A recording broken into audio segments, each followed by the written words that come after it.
All right, let's talk about one of the biggest troublemakers in the Finnish language, the verb pita.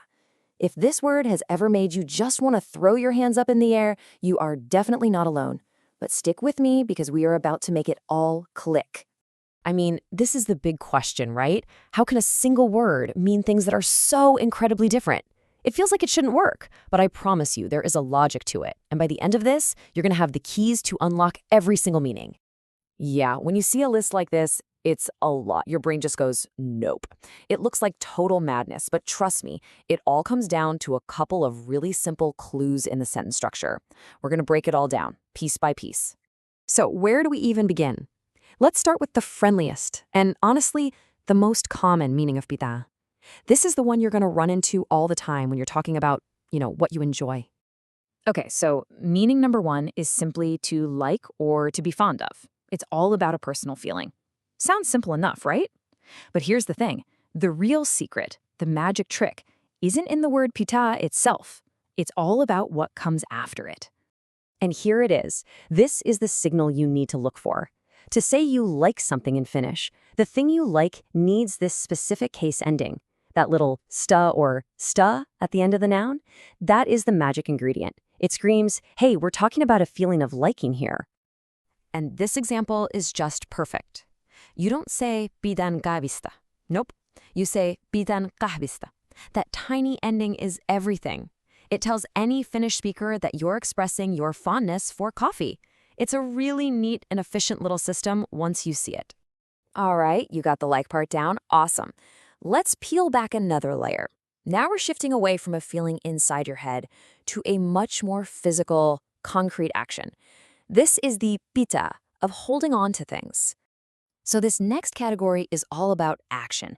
It's about physically holding something or keeping something in a certain state, or even holding an event, like giving a speech or having a meeting. The core idea here is all about maintaining or controlling something. Check this out. Can you keep the door open? You're not asking about their feelings for the open door, right? You're asking them to perform an action, to maintain a physical state. You see the difference? It's external, not an internal feeling at all. And this idea of holding isn't just for physical stuff. It also works for events. When you say pidämme kokouksen, it means you're going to hold or have a meeting. You're organizing it, you're in control of it. Pretty cool how that single idea stretches, huh? Okay, deep breath. We are now heading into the big one. This is where most people get tripped up, but I promise you, this is also where you get that amazing aha moment.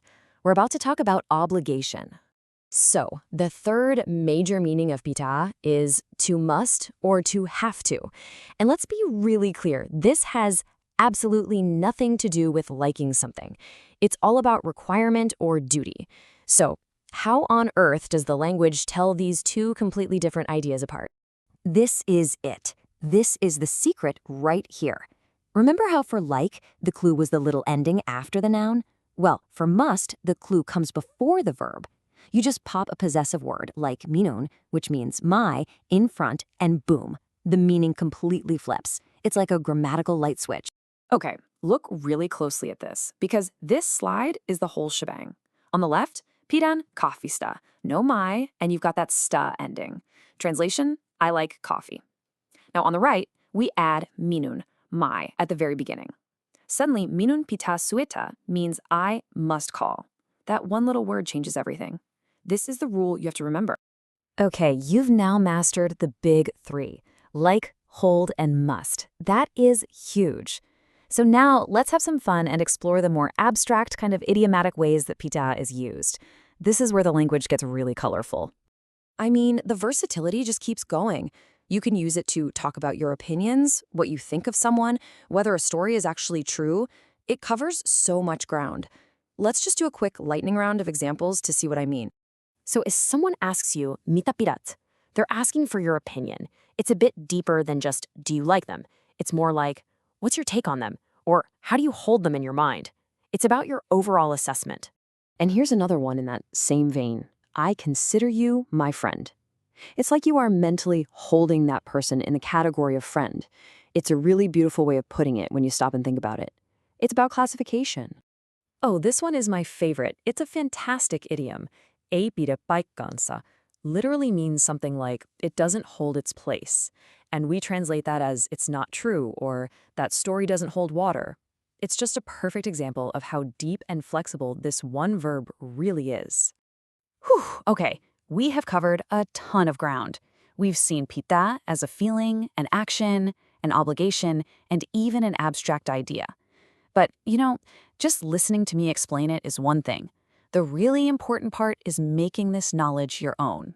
So, here's your mission, should you choose to accept it. Just write 5 sentences. That's it. Nothing crazy. The whole point is to get your brain to actively use the patterns we've just broken down and start building that muscle memory. And here's how you do it. Step 1. Just pick a meaning. Any of them, like must, keep, you choose. Step 2, and this is the critical part, recall the rule. Ask yourself, what's the signal? Do I need that sta ending, or do I need to put minun out front? Then step 3, just write it down. That's how you lock it in. So, what's it going to be? Which meaning are you going to try first? Are you going to write about something you love, something you absolutely have to do, or maybe a promise you plan to keep? The point is, you now have the tools, you know the secrets, you can tell them all apart. Thanks so much for joining me on this deep dive.